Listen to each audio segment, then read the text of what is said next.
जय श्री राधे कृष्णा। लक्ष्मी नारायण भगवान की जय। बोलिए शनिदेव भगवान की जय, हनुमान जी की जय।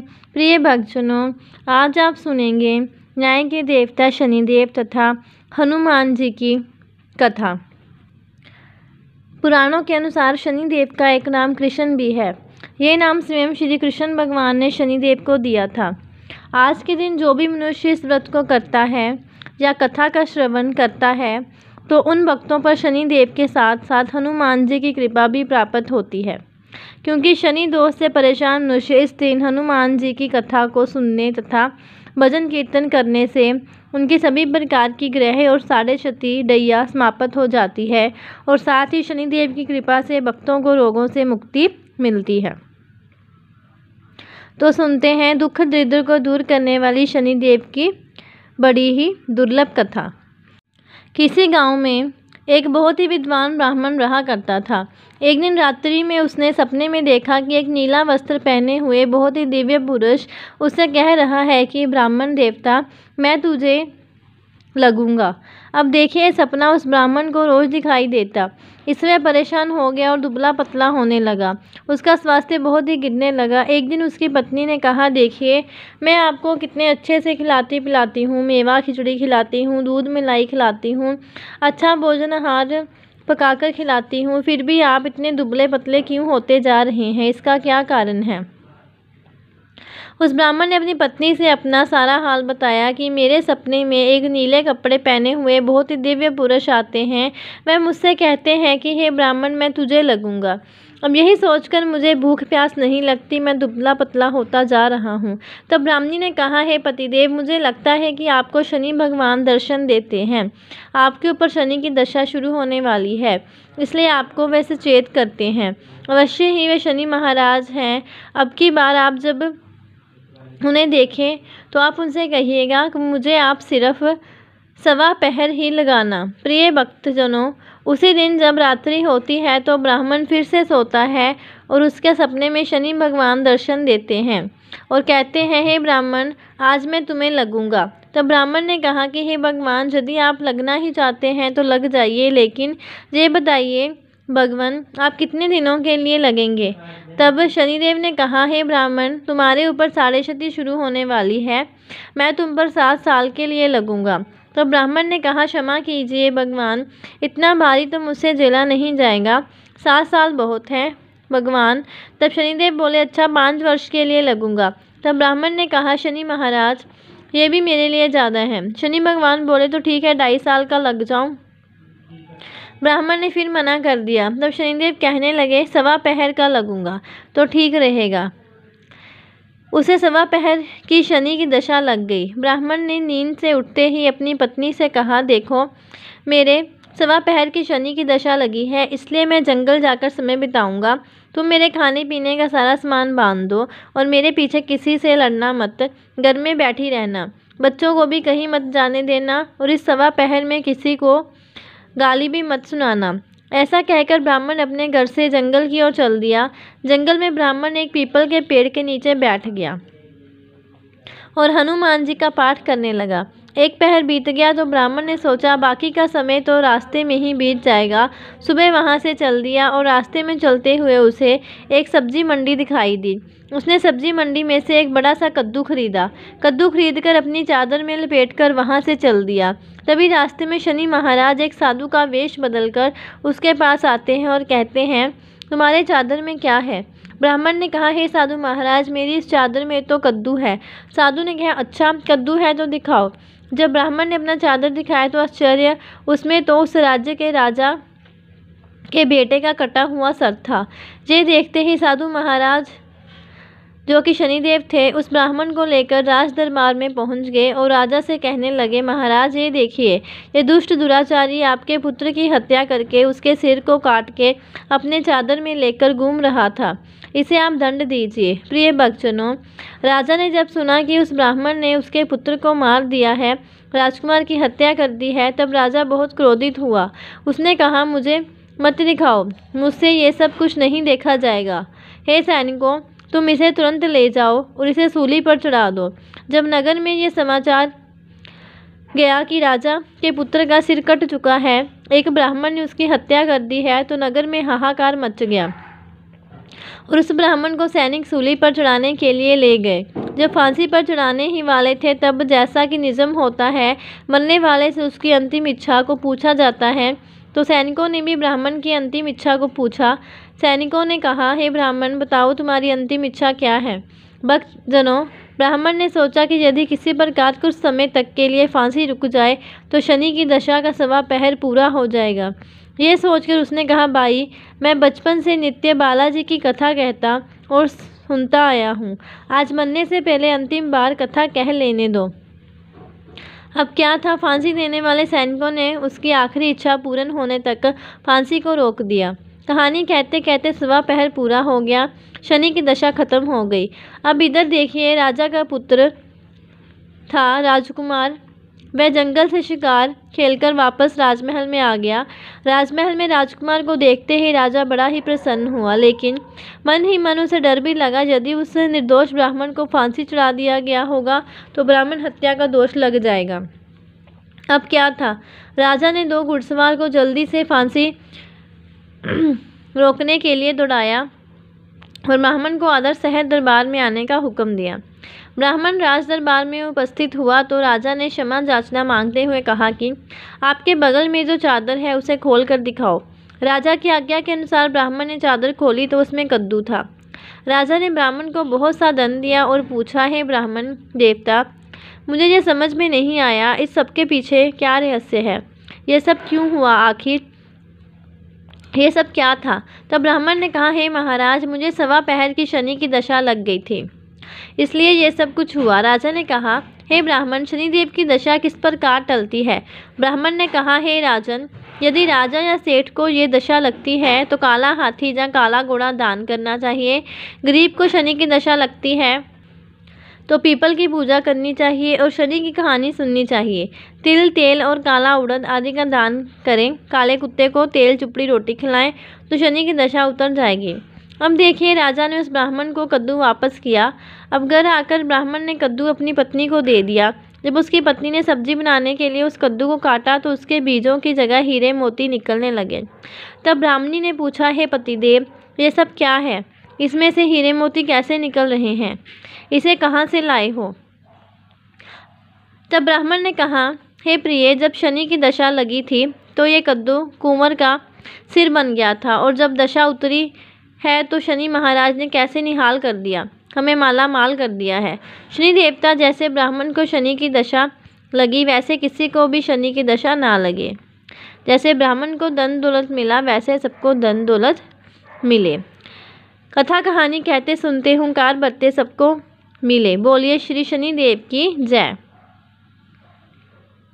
अब सुनते हैं भगवान शनिदेव की दूसरी कथा। नर्मदा नदी के किनारे एक गांव में बहुत ही बड़े शाहूकार का परिवार निवास करता था। शाहूकार की मृत्यु हो चुकी थी। घर में शाहूकारनी और उसके 2 बेटे, एक बड़ी बहू थी। शाहूकारनी का छोटा बेटा मानसिक रोग से ग्रस्त था। उसकी मानसिक स्थिति ठीक नहीं थी। शाहूकारनी की बड़ी बहू तारा को विवाह के कई वर्ष बीत गए थे, पर अभी तक उसे संतान नहीं हुई थी। तारा को सदैव ये भय था कि कहीं उसके पति संतान पाने के लिए दूसरा विवाह न कर ले। यदि उसके पति ने दूसरा विवाह कर लिया तो उसे सौतन का दुख सहना पड़ेगा।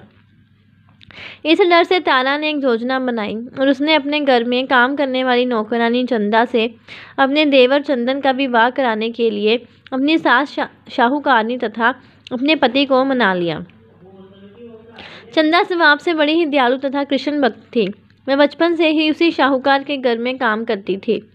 उसका अपना कोई नहीं था। अब चंदा का विवाह मानसिक रोगी चंदन से करा दिया गया। कुछ साल बाद चंदा ने एक सुंदर पुत्र को जन्म भी दिया, किंतु चंदा की जेठानी तारा ने चंदा का बच्चा छीन लिया और उसे घर से धक्के मारकर बाहर निकाल दिया, और तारा ने अपने पति को भी अपने पक्ष में कर लिया। बेचारा चंदन तो मानसिक रोगी था, वह कर भी क्या सकता था, और वह शाहूकारनी चाहकर भी कुछ ना कर सकी। दरअसल ये तो तारा की चाल थी। उसने तो कभी चंदा को अपनी देवरानी माना ही नहीं। मैं तो सिर्फ चंदा से उसका बच्चा लेना चाहती थी ताकि उसे पाल पोस कर अपना नाम दे सके। चंदा के बार बार रोने गिड़गिड़ाने पर भी तारा नहीं मानी और उसे उस गांव से ही निकाल दिया। अब चंदा गांव-गांव भटकने लगी। भटकते भटकते वह कृष्ण जी के एक पुराने मंदिर में पहुंच गई। वहीं पर उसने प्रभु से न्याय की गुहार लगाई। वे अपना सर भगवान की चौखट पर पटकने लगी और लगातार ओम कृष्णाय नमः मंत्र का जाप भी करती रही। उस स्त्री की करुण पुकार न्याय के देवता शनिदेव ने सुनी तथा भगवान श्री कृष्ण के आदेश से तुरंत चंदा के पास उपस्थित हो गए और साधारण मनुष्य का रूप धारण करके उसे अपने आप को कष्ट ना पहुंचाने के लिए कहा और कहा, हे बहन, तुम भगवान श्री कृष्ण पर विश्वास रखो और ओम श्री कृष्णाय नमः मंत्र का जाप करती रहो। तुम्हारा अवश्य ही कल्याण होगा। तुम्हारे जो भी दुख है सब भगवान श्री कृष्ण हर लेंगे और शनिदेव की कृपा से तुम्हारा मंगल होगा। यह सुनकर चंदा भगवान श्री कृष्ण की आराधना में लग जाती है और शनिदेव का ध्यान करते हुए ओम कृष्णाय नमः मंत्र का जाप करने लगी। अब शनिदेव एक साधु का वेश बदलकर शाहूकार के घर पहुंच गए और अलख निरंजन का अलख से गाने लगे। तब घर से बाहर शाहूकारनी निकली और उसने भिक्षा देकर उन्हें प्रणाम किया। तब साधु रूपी शनिदेव ने कहा, हे देवी, मैंने सुना है आपके घर में कोई मानसिक रोगी है। मैंने 7 सालों से हिमालय के जंगलों में भटकते हुए बहुत ही दुर्लभ जड़ी बूटी इकट्ठी की है जो हर प्रकार के रोगों को समाप्त कर देती है। यदि आप कहें तो मैं आपके घर के मरीज को ठीक कर सकता हूँ। प्रिय भक्तजनों, वो शाहूकारनी ने कहा, हे महात्मा, अहो भाग्य जो आप जहाँ पधारे। हाँ महाराज जी, मेरा छोटा बेटा जो कि दिमागी रूप से बीमार है, आप उसे ठीक कर दीजिए। आप जो चाहेंगे मैं वह आपको दूंगी। आइए घर के अंदर। शाहूकारनी ने अपने बेटे चंदन को साधु महाराज को दिखाया जो अब चंदा के चले जाने से बहुत दुखी था। साधु महाराज ने अपने कमंडल से जल निकालकर उसे अभिमंत्रित करके चंदन को पीने के लिए दिया। उस जल को पीते ही चंदन बिल्कुल ठीक हो गया और साधु महाराज ने तारा को भी बहुत समझाया कि वह चंदा का बच्चा उसे वापस कर दे और अपनी गलती को स्वीकार कर ले, किंतु वह नहीं मानी। वह तो उल्टे ही साधु महाराज को डांटने लगी। यहाँ तक कि चंदन ने ठीक होने से उससे ईर्ष्या करने लगी। इस बात से रुष्ट होकर भगवान शनिदेव की दशा तारा को लग गई और वह मानसिक रोगी होगी। उसका एक हाथ लकवा से ग्रस्त हो गया। साधु महात्मा के बताए अनुसार चंदन अपनी पत्नी चंदा को घर ले आया और अपनी पत्नी, बच्चे और माँ के साथ हंसी खुशी जीवन व्यतीत करने लगा। तारा को शनिदेव ने उसके कर्मों का फल दिया और चंदा के सिर्फ ओम कृष्णाय नमः मंत्र का जाप करने से उस पर कृपा बरसाई और उसका बच्चा पति परिवार वापस मिल गया। उसका पति भी स्वस्थ हो गया। बोलिए शनिदेव महाराज की जय। अब सुनते हैं हनुमान जी की पुरानी कथा। एक शाहूकारनी थी, उसका बेटा और बहू थे। पति की मृत्यु युवावस्था में हो गई थी और इस तरह उस शाहूकारनी का रोज का नियम था, वह हनुमान जी के मंदिर में जाती और साथ में हलवा पूरी और चूरमा बनाकर ले जाती और हनुमान जी से कहती, कांदे सोटो लाल लंगोटो हनुमान जो खाए चूरमे और रोटी, मैंने तुम्हें दिया जवानी में, तुम मुझे देना बुढ़ापे में। पूजा करने के बाद वह शाहूकारनी अपने घर आई तो उसकी बहू बोली, सासू जी तुम चूरमा रोटी लेकर कहाँ जाती हो रोज? वह शाहूकारनी बोली, मैं बालाजी के मंदिर में जाती हूँ। वह बोली, मंदिर में तो नहीं जाती है, हमें लगता है आप अपने खाने के लिए रोज चूरमा और हलवा बनाती हैं और चोरी चुपके जाकर कहीं खा लेती हैं। सास अपनी बहू की बातें सुनती है तो वो कुछ नहीं बोलती और उसका मन बड़ा ही दुखी होता है। उसे ये दुख होता है कि वह भगवान की भक्ति करती है और उसकी बहू उसे चटोरी कह रही है। अब क्या था, दुख के मारे वह जाकर अपने कमरे में सो जाती है। सोते सोते 5 दिन हो गए। हनुमान जी सपने में आए और बोले, हे शाहूकारनी, तूने तो जवानी में दिया है, मैं तुझे बुढ़ापे में देता हूँ।